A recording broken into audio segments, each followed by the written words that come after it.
नमस्कार, दोपहर दमदार में आपका स्वागत है। मैं हूं अदिति राजपूत और शुरुआत करने जा रहे हैं बिहार की खबर से। बिहार की राजनीति आज दिल्ली में खेली जा रही है क्योंकि सभी बड़े नेताओं का, सभी बड़ी पार्टियों का जमावड़ा जो है वो दिल्ली में हो रहा है और कल से ही बैठकों का दौर है वो शुरू हो चुका है। तो कुछ ही देर में बिहार बीजेपी कोर ग्रुप की बैठक होने जा रही है, शुरू हो जाएगी। जेपी नड्डा के घर पर ये बैठक शुरू होगी जिसमें तमाम बड़े लोग मौजूद होंगे। कल भी 7 से 8 घंटों तक बैठकों का दौर चला था। बैठक में सीट बंटवारे को जो अंतिम रूप दिया जाने की उम्मीद अब यहाँ पर की जा रही है। तो कोर ग्रुप की बैठक से पहले अमित शाह से मुलाकात कर रहे हैं जेडीयू के नेता ललन सिंह और जेडीयू के अध्यक्ष संजय झा। तो आज बिहार बीजेपी कोर ग्रुप की बैठक कुछ ही देर में जेपी नड्डा के घर पर शुरू होगी। हमारे तमाम सहयोगी हमारे साथ यहाँ पर जुड़ रहे हैं। हमारे साथ इस वक्त पटना से भी सहयोगी जुड़ रहे हैं। प्रभाकर कुमार हैं, मनोरंजन भारती हैं, दिल्ली में हमारे साथ प्रशांत कुमार और रवि रंजन शुक्ला दोनों मौजूद हैं। रवि, सबसे पहले मैं आपके पास यहाँ पर आना चाहूंगी क्योंकि बीजेपी के दफ्तर के बाहर काफी हलचल इस वक्त देखने को मिल रही है। जेपी नड्डा के घर पर अब बिहार बीजेपी की कोर ग्रुप की बैठक होने जा रही है। अब ये माना जा रहा है कि ये फाइनल बैठक होने जा रही है, इसके बाद ऐलान संभव होगा। जी बिल्कुल अदिति, क्योंकि कल भी हमने देखा कि 8 घंटे के करीब में कोर ग्रुप की बैठक जेपी नड्डा के घर पर चली और आज सुबह अभी विनोद तावड़े के घर पर तमाम सारे बीजेपी के कोर ग्रुप के जो नेता हैं वो चाहे सम्राट चौधरी हो या फिर नित्यानंद राय हो, ये सारे लोग पहुंचे हुए हैं और कुछ देर में जेपी नड्डा के घर पर ये बैठक शुरू होगी और ये बैठक तकरीबन 3-4 घंटे तक चलेगी और इसमें लगभग नामों को फाइनल कर लिया जाएगा। सीसी की जब बैठक होगी तो उसमें हालांकि 2 से 3 नाम दिए जाते हैं सीसी की बैठक में, लेकिन जिन नामों पर फाइनल हो जाता है उन नामों को बोल्ड कर दिया जाता है। तो कुछ सीट पर भले तकरीबन दर्जन भर सीटों पर भले जो है वो 2-3 नाम जाएं सीसी की बैठक में, लेकिन आमतौर पर सभी नामों को करीब करीब फाइनल कर लिया गया है। इस तरीके की बातें हमें बीजेपी के सूत्रों से बताई जा रही है। 3 ऐसी सीटें हैं जिन पर कुछ पेच फंसा हुआ था, कल भी उस पर चर्चा हुई थी, आज भी उस पर चर्चा होगी, जिसमें गोविंदगंज की सीट है और दूसरी जो सिकंदरा की सीट है। 2 से 3 और सीटें हैं जो बीजेपी के पास में हैं, जिन पर अभी उम्मीदवारों के नामों पर तमाम सारी माथापच्ची चल रही है। तो कुछ ही सीटों पर ये माथापच्ची चल रही है। फिलहाल उनको भी ये कहा जा रहा है कि 3 से 4 घंटे में सुलझा लिया जाएगा। और जहां तक अलायंस की बात है तो गठबंधन के पार्टी के लोगों को भी ये बोल दिया गया है और बीजेपी के सूत्र यहां तक कह रहे हैं कि अब सब कुछ जो है वो नॉर्मल है। आज शाम तक जो है वो इसकी घोषणा हो सकती है। बिल्कुल रवीश, आप बने रहिए हमारे साथ। तो हमारे तमाम सहयोगी यहाँ पर मौजूद हैं। एक और बड़ी खबर इस वक्त आपको यहाँ पर बताते चलते हैं। संजय झा और ललन सिंह, जेडीयू के दोनों बड़े दिग्गज नेता, अमित शाह से उनकी मुलाकात इस वक्त चल रही है। अमित शाह के घर पर ये बैठक हो रही है और माना ये जा रहा है सीट शेयरिंग का जो मुद्दा है अब बस फाइनल राउंड की ये बातचीत होने जा रही है। औपचारिकता भर रह जाएगी, इसके बाद ऐलान करना जो है। प्रशांत हमारे सहयोगी हमारे साथ बने हुए हैं। प्रशांत, बहुत अहम ये बैठक है क्योंकि हम देख रहे हैं कि दिल्ली में ही आज पूरी राजनीति जो है बिहार की वो खेली जा रही है। तो क्या ये बैठक गृह मंत्री के घर पर अभी भी चल रही है, ललन सिंह और संजय झा की? बिल्कुल बिल्कुल। देखिए अदिति, कल हम लोग जब बात कर रहे थे तो कल हम लोग सुपर शनिवार कह रहे थे राजनीति का। अगर वो कल सुपर शनिवार था तो आज मेगा रविवार है और मैं गृह मंत्री अमित शाह के घर पर ही मौजूद हूँ और संजय झा जो जेडीयू के कार्यकारी अध्यक्ष हैं और ललन सिंह जो केंद्रीय मंत्री हैं, जेडीयू के बड़े नेता हैं, वो दोनों अभी अमित शाह के घर में ही मौजूद हैं। और देखिए कुछ सीटें हैं जिस पर अभी भी तकरार बोली है या अभी असहमति है क्योंकि एक सीट को 2-3 पार्टियां मांग रही है। लेकिन अब जब अमित शाह बैठक करने लग जाएं अदिति, तो आप समझ लीजिए कि अब फाइनल टचेस जिसको बोलते हैं, जो भी चीज़ बाकी है, अब अगर कोई सूची लेकर ललन सिंह और संजय झा, जैसा मुझे पता चला है, एक सूची लेकर आए हैं वो सीटों की, जो भी विवादित हम नहीं कहें, जिस पर भी 1 या 2 पार्टियों का दावा है, उन सब पर अब आखिरी टिक हम कह सकते हैं वो लगाई जा रही है। आधे घंटे से ज़्यादा समय हो चुका है। ललन सिंह और संजय झा अभी अमित शाह के घर में हैं। इसके बाद अमित शाह जाएंगे कोर ग्रुप की बैठक में भी और वहाँ पर माना जा रहा है कि उसके बाद जो बाकी सहयोगी हैं, जैसे कल मुलाकात हुई थी उपेंद्र कुशवाहा और जीतन मांझी की बीजेपी कोर ग्रुप की बैठक के बीच में, उसी तरह से बाकियों को भी फिर संभवतः बुलाया जाएगा और उसके बाद जो आखिरी टचेज जैसे कि हम बात कर रहे हैं वो दे दी जाएगी। तो कुछ सीटें हैं जिस पर अभी भी बातचीत चल रही है, लेकिन ये समझिए कि आखिरी दौर की बातचीत है। आज बीजेपी सीसी की बैठक है, उसके पहले बीजेपी चाहती है कि ये सारा मसला सुलझ जाए। कम से कम कौन सी पार्टी कितनी सीटों पर लड़ेगी, संख्या क्या होगी, वो मामला सुलझा लिया जाए आज। बिल्कुल प्रशांत, और यहाँ पर एक और खबर जो है वो भी यहाँ पर प्रशांत सामने आ रही है। आप बने रहिए हमारे साथ। प्रशांत, प्रभाकर और मनोरंजन भी बने हुए हैं। तो यहाँ पर बिहार में एनडीए का जो सीट बंटवारा है वो अब माना जा रहा है कि करीब करीब फाइनल हो चुका है। एनडीए आज सीट बंटवारे का ऐलान कर सकती है। कल हम जानते हैं कि एक लंबी बैठकों का दौर चला है, जैसे कि कल एक बड़ा शनिवार जो है राजनीतिक शनिवार ये था, और आज अब सुपर संडे राजनीति का यहाँ पर नजर आ रहा है। आखिरी मोहर लग जाएगी आज। बीजेपी ने मांझी और कुशवाहा को सीटों की जानकारी दे दी है, ये भी जानकारी यहाँ पर सामने आ रही है। तो रवीश रंजन शुक्ला हमारे साथ बने हुए हैं। रवीश, यहाँ पर सभी का जमावड़ा जो है यहाँ पर है, मांझी और कुशवाहा भी यहीं पर बने हुए हैं। तो ये जो जानकारी है कि मांझी और कुशवाहा को जानकारी दे दी है, लेकिन फिर मांझी ये भी कहते हैं बीच में कि सभी रास्ते खुले हुए हैं, तो कहीं ना कहीं अपनी नाखुशी क्या जाहिर कर रहे हैं यहाँ पर? जी देखिए, ये एक प्रेशर पॉलिटिक्स की टैक्टिस है ये। कल जब ये सारे लोग, वो चाहे जितिन राम मांझी हो या फिर उपेंद्र कुशवाहा हो, ये जब जेपी नड्डा के घर के बाहर से निकले थे तो इनकी बॉडी लैंग्वेज से हम लोगों को समझ में आ रहा था कि कुछ जो है इनको जरूर कहीं ना कहीं नाखुश हैं, क्योंकि जो बातें इनको बताई गई हैं उसकी एक्सपेक्ट ये लोग ज्यादा कुछ कर रहे थे। बीजेपी उनको उतना देना नहीं चाहती थी। लेकिन अब वही बात है, जैसा कल भी प्रभाकर और बाबा दोनों बोल रहे थे कि इनके सामने विकल्प कुछ नहीं है, क्योंकि एक बड़ा स्टेक लगा हुआ है। तो लग ही रहा है, और जो बीजेपी का ये कहना है कि सब कुछ बता दिया गया है और इनको ये भी कह दिया गया है कि किन किन चीजों पर कॉम्प्रोमाइज बीजेपी यहां तक पीछे हट सकती है। हालांकि बीजेपी को ये दिखाने की कोशिश बीजेपी करती है कि अपने अलायंस के साथ में वो बहुत ही, आप समझिए, कि फायदे में उनको रखकर फिर वो चलते हैं। लेकिन आमतौर पर जब ये सीट शेयरिंग का जब मामला है तो बीजेपी ये जरूर कह रही है कि करीब करीब सब फाइनल है।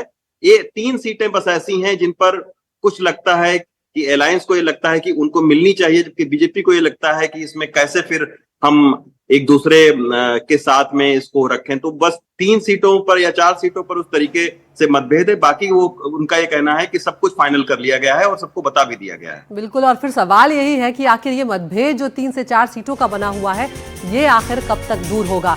एक और अपडेट यहाँ पर जो सामने आया, देर रात नित्यानंद राय ने उपेंद्र कुशवाहा से मुलाकात की है। कल ही उपेंद्र कुशवाहा दिल्ली पहुंचे हैं। पहले पटना से निकलते वक्त उन्होंने कहा था कि अफवाहों पर विश्वास ना करें, अभी सहमति नहीं बनी है। कल देर रात लेकिन नित्यानंद राय की उनसे मुलाकात हुई है। सीट शेयरिंग पर दोनों नेताओं की यहाँ पर चर्चा हुई है। तस्वीर भी आपको दिखा रहे हैं नित्यानंद राय और उपेंद्र कुशवाहा की मुलाकात की यहाँ पर। तो प्रभाकर हमारे साथ बने हुए। प्रभाकर, यहाँ पर ये जो उपेंद्र कुशवाहा की मुलाकात हुई है, कल जब वो निकल रहे थे तब वो कह रहे थे कि सहमति नहीं बनी। भले ही आप वहां पर हैं, लेकिन राजनीति पर आप चौतरफा नजर बनाए हुए हैं प्रभाकर यहाँ पर। तो क्या अब माना जा रहा है कि उपेंद्र कुशवाहा अब संतुष्ट हो गए?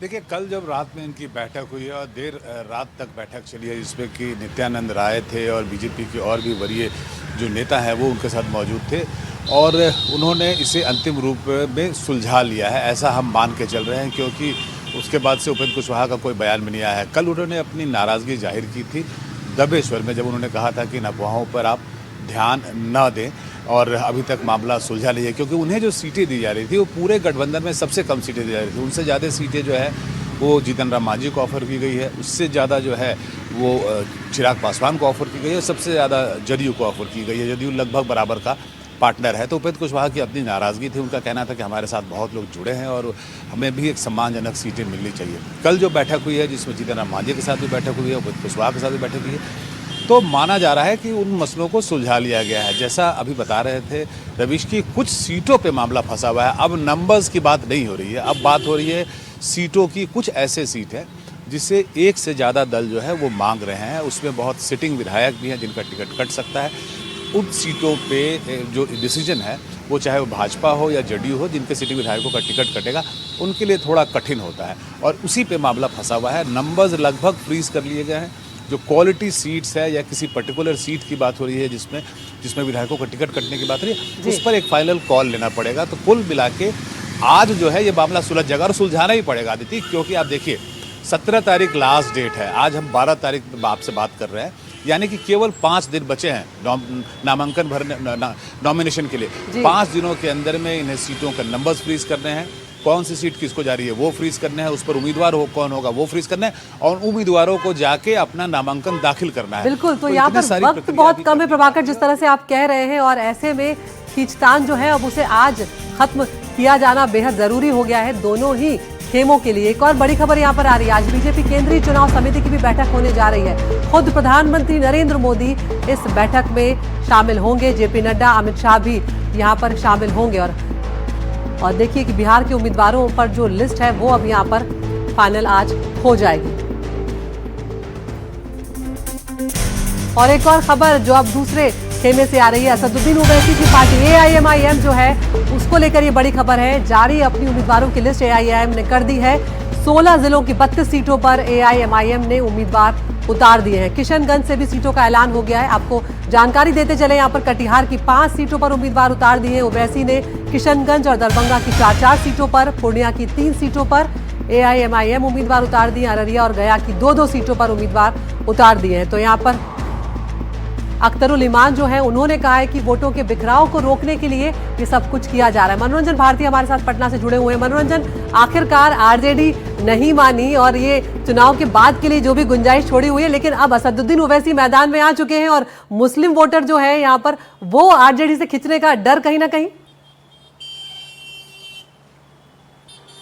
देखिए, सीमांचल में इसका असर पड़ सकता है क्योंकि सीमांचल में असदुद्दीन ओवैसी का होल्ड है और वहीं से उन्होंने जो पिछली बार 5 सीटें जीती थी वो वहीं जीती थी। लेकिन इस बार का लिस्ट देखिए, पिछले बार भी उन्होंने 20 से ज़्यादा उम्मीदवार खड़े किए थे, लेकिन इस बार उन्होंने थोड़ा उसका दायरा फैला दिया है। 16 जिलों में उन्होंने अपने उम्मीदवार उतार दिए हैं और जहाँ जहाँ मुस्लिम आबादी अच्छी संख्या में है वहाँ पर वो अपनी किस्मत आजमा रहे हैं।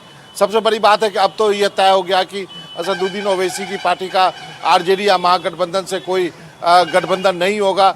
अब देखना यह है कि मुस्लिम वोटों का बिखराव कैसे रोका जाए, कितना डेंट वो मारते हैं सीमांचल में। सीमांचल में देखिए, कांग्रेस भी काफ़ी मजबूत है। कांग्रेस के 2 मुस्लिम सांसद वहाँ से आते हैं। पप्पू यादव खुद पूर्णिया से है, तो इनको मिला लें तो 3 है और 24 सीटें हैं सीमांचल में विधानसभा की। अब देखना है कि यदि 24 सीटों में यदि 5 सीट 6 सीट की बात यदि हो रही थी जो AIMIM मांग रही थी, क्या उसको देने से काम बन सकता था, या फिर आरजेडी ये सोचती है कि यदि जीतने के बाद भी वो कहाँ जाएंगे, यदि वोटिंग होती है या समर्थन देने की बात आती है तो वो अब जो है महागठबंधन को ही चुनेंगे। मुझे लगता है आरजेडी की यही रणनीति रही है।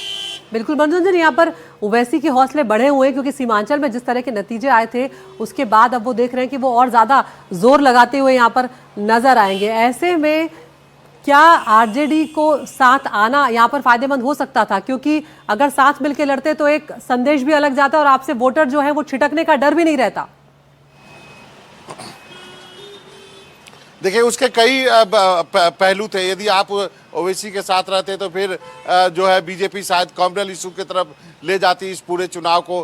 क्या फिर यदि एक बार आपने ओवैसी को सीमांचल में कुछ सीटें दे दी तो क्या गारंटी है कि आगे वो बाकी जगह नहीं मांगेंगे? इसकी क्या गारंटी है कि वो आने वाले दिनों में लोकसभा की सीट क्यों नहीं मांगेंगे? तो ये सभी बातें जो है वो आरजेडी ने भी इस पर काफ़ी गौर किया। आरजेडी को लगता है कि इस बार मुसलमान वोटों का बिखराव नहीं होगा, खासकर वक्फ कानून के बाद, और यही वजह है कि इस बार आरजेडी ने ओवैसी के लिए अपने दरवाजे शुरू से ही बंद रखे हैं। बिल्कुल मनोरंजन, आप बने रहिए। तो जो भी आरजेडी का प्लान है वो कितना सक्सेसफुल होगा ये भी देखना हुआ है। ओवैसी के ऐलान जो हुआ है असदुद्दीन ओवैसी का, उस पर आरजेडी का बयान भी अब यहाँ पर सामने आया है। सब जानते हैं वो किसको फायदा पहुंचाने आए हैं। आरजेडी की तरफ से ये कहा जा रहा है। मृत्युंजय राय क्या कुछ कह रहे हैं, सुनवाते हैं आप।